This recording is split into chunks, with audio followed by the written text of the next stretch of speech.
That's why the album started off with No Secret going into God did, because it ain't a secret we the biggest.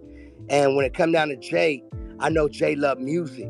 I know Jay is a real person. I know Jay's my brother. I know I have a relationship with Jay. I know I can always be real with Jay. And my relationship with Jay is because of Lenny.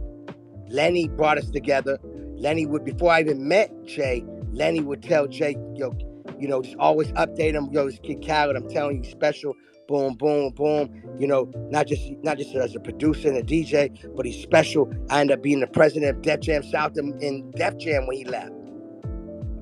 Lenny, L.A. Reid, Shakir, shout out to Shakir, God bless his soul. You know what I'm saying? Like, it's a lot people don't really know my history with Lenny, and then that end up connecting with Jay. And then when Jay officially met me, he loved me. And Jay Sagittarius, I'm Sagittarius. He's one of my idols. So it's like, I walk around my crib, what would Jay do? Because that's what I would do. Yo, Cal is crazy right now. No, I'm just telling you the truth. Nah, Cal is really crazy right now. And I'm just showing my brother Jay. So like, when God did, I played him the record. And I was coming to play him the album. But God did his, it's starting off my album. So I was like, yo, Hov, I need you. But let the music speak. And I know my brother Jay, and I told Lenny before I walked in that room, I said, Lenny, don't tell the truth. I said, yo, remember when I play you God did? Remember what Hov wanted? Remember I told you. Did I tell you that, Len? Yeah, you did. I played him. So I'm starting the album. I played No Secret. And he was loving that shit. And then it went into God did. And I played Ross, the Friday Hook, Wayne, and then I let a 16-bar instrumental let it play. Like, let him know, like, it ain't done. It ain't done. 16 wasn't enough, man. You need to throw some more beat on that joint. Hold on. No, but he heard it. And I started seeing what Jay do best. That mind started thinking. Them bars started coming out. Not just in his head. He started saying that shit.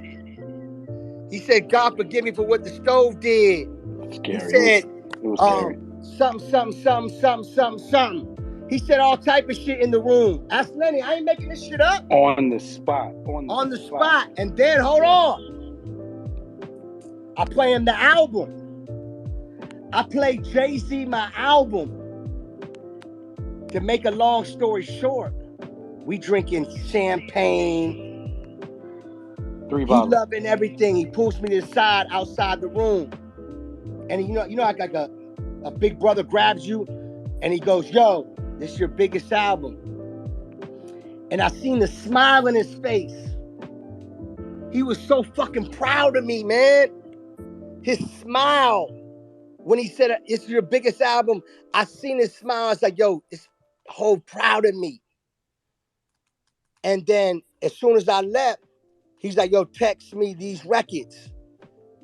So I'm going to even tell you the story even more realer. So I'm like, of course. So Lenny's like, you ain't send the records yet? I'm like, yo, bro, I got to get them off my drive. I don't know how to take this shit off the laptop. I don't know. I need my engineer to do that shit. What I'm saying is, like, when the music speaks to you, you got to let the spirit flow. And that's what happened. Because the man did 10 songs on one record. And not only did he do so many bars, the man is talking shit he ain't never said in his life. Well, at least I ain't never heard that shit before. And you see what Ari did today? Ari fucking broke that shit down like a fucking documentary. This shit's so legendary.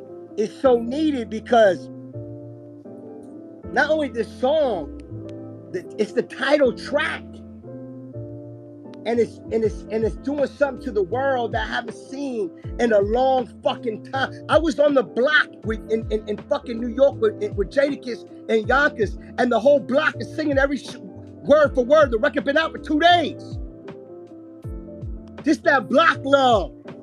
This that motherfucking love all over the world. From Angola to fucking Alaska. There's nothing you could do about it.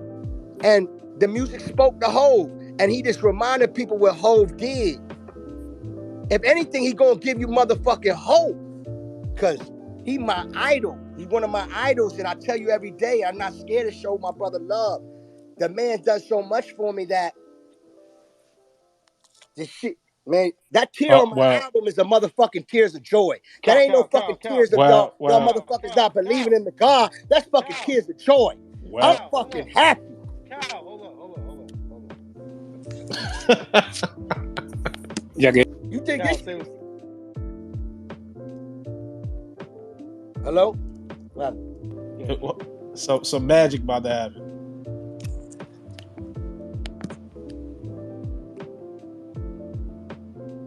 One, two. You there? Yo, Hov is on? He's here, Cal. Hov did. His speaker moving, but he can't hear him. Yeah. I just see him pop up. Yeah. You said Candyman 3 times, man. He popped up, man. That's it. Jay. Oh shit! I think I see his name. Jamie just came in here running in here, and she said Jay-Z's on.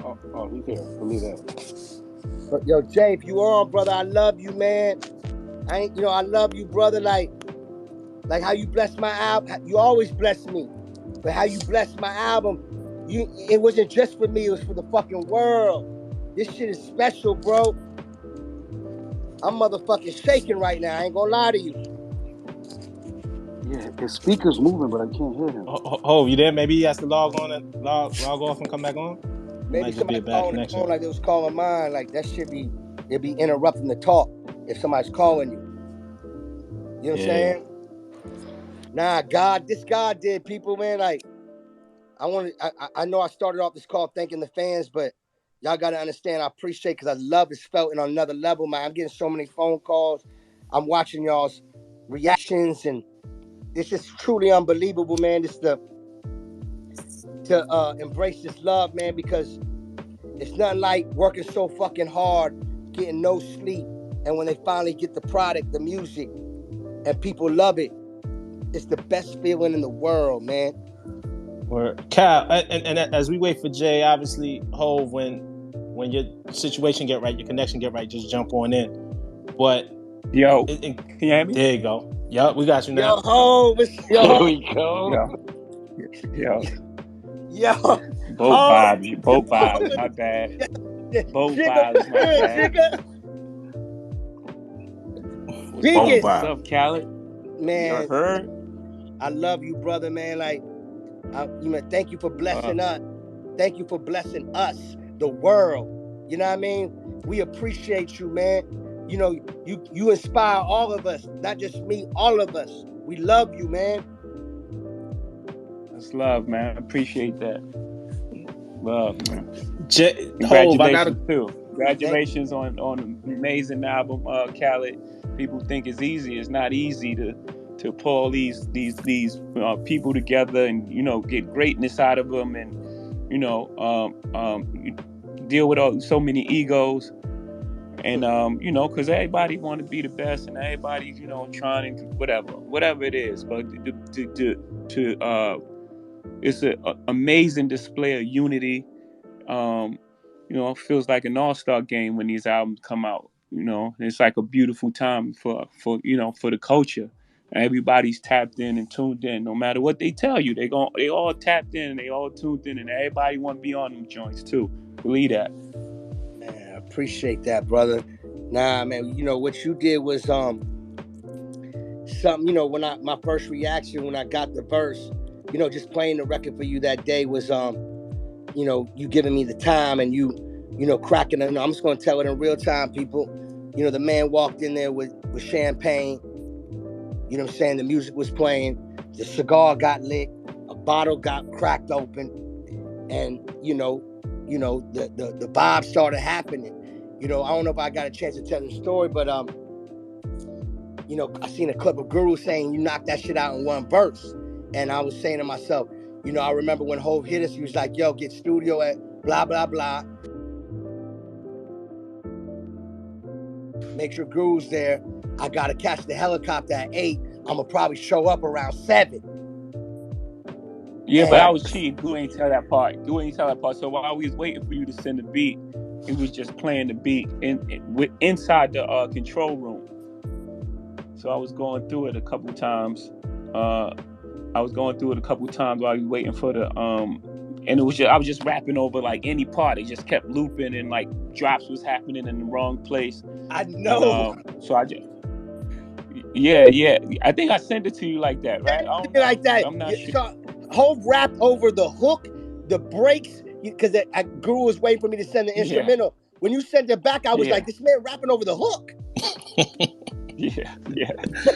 So I cheated a couple times before I went in the booth. I was saying it inside the control room, and then so when I went in the booth, it was pretty much a done deal. Hov, if I may just get into the verse, because myself, Guru, my man Frazier, we all kind of talking about the verse, and what I kind of got out of it, just remembering the early days of hip hop and how we've always been aspirational as a culture, and in our music, even thinking about early records like Special Ed, I Got It Made, was so aspirational, like, right? Guru pointed out just to own 1%, you know what I'm saying? Like, that's all we wanted, or a Honda scooter or something like that. And your verse, to me, and if I'm off base, tell me, is it, obviously we still have aspirations, but it's so much about actualization.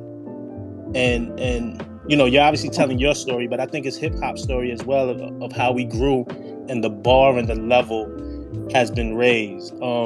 Is that reading too much into it, or was that what you were going for? No, 100%. No, 100%. It's like, first of all, you got to remember, hip hop was demonized when we first came out, and then we were underestimated, right? Like Khaled said, they didn't believe in us. And remember, hip hop was a fad.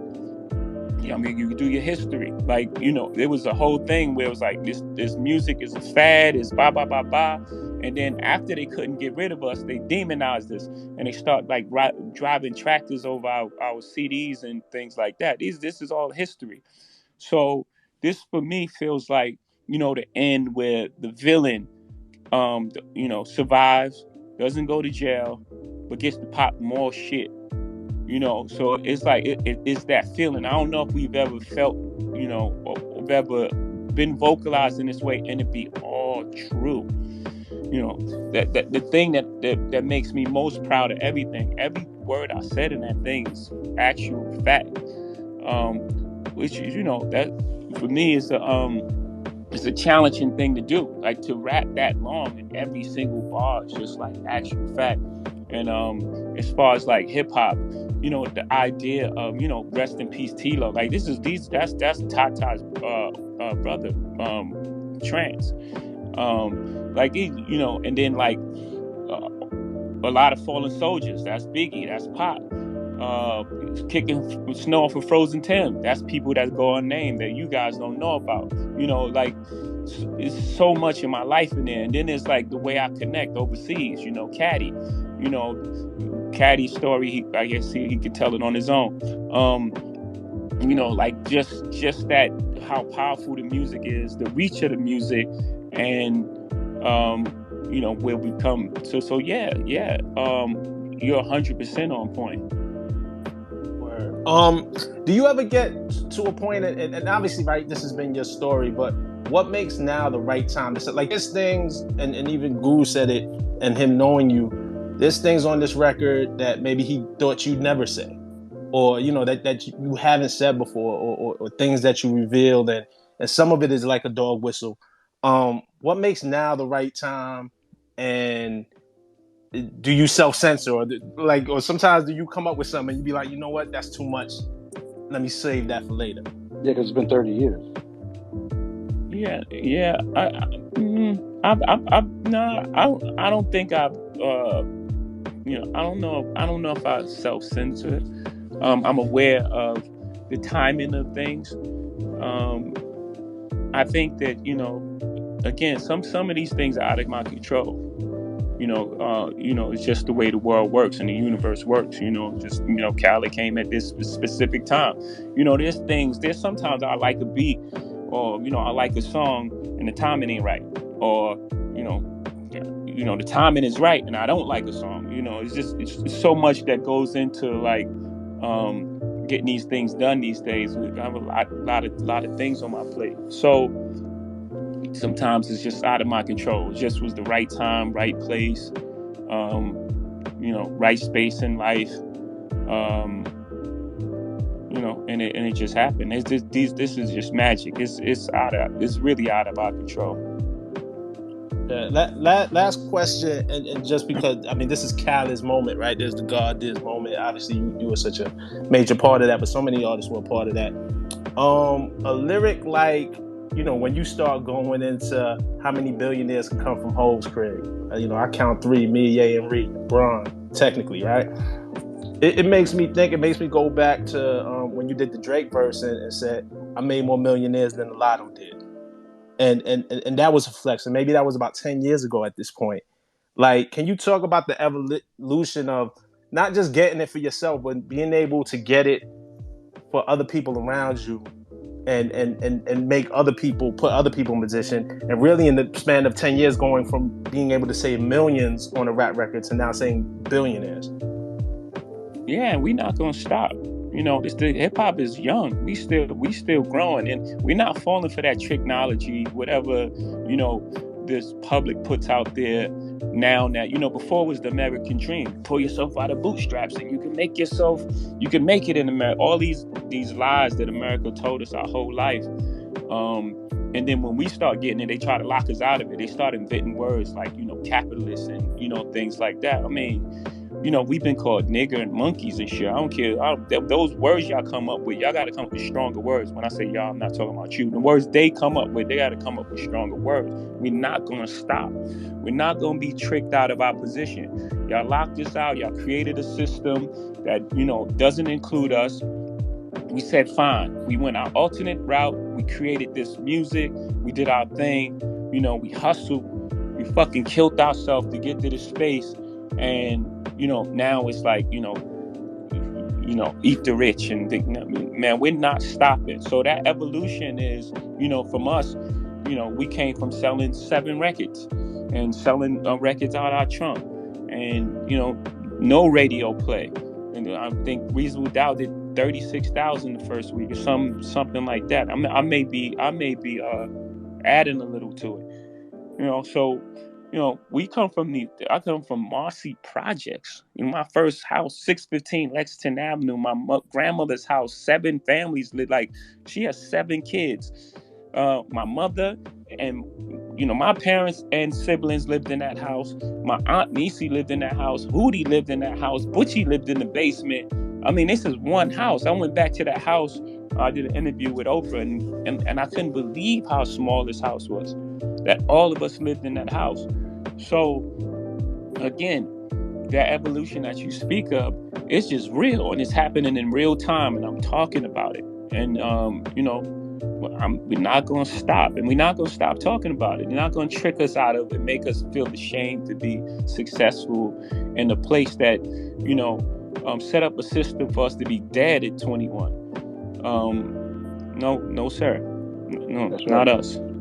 Jay, we gave him his flowers earlier, but I just want to acknowledge Ari and that amazing piece that he did on your verse. Yeah, Ari, that was an amazing piece. I appreciate that. Again, in the verse I say, my only goal is to make a real feel seen. And when somebody break it down in that way, we all feel seen. And it wasn't me. I got calls from everybody like, man, we needed that right there, or that was amazing, or Ferg hit me up like, we needed that right there, like, so people to articulate and understand what we're going through, so that was an amazing job. I'm honored to be listening to you. It's crazy. And I'll just say one thing, what we mentioned earlier, before you joined, Khaled and everybody. One person was asking about, well, do you write this in a day? And I was saying, I've been listening to you guys my whole life.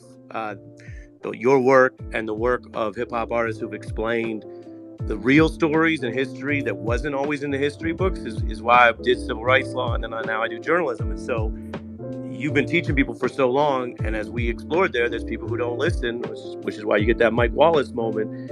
But when we, as a team, and I work with a team in my group at the MSNBC, when we write something like that and we go through the archives and we look through what you're doing, we're drawing on years of listening to you. So it's like it's an honor to be up here just listening to you tonight.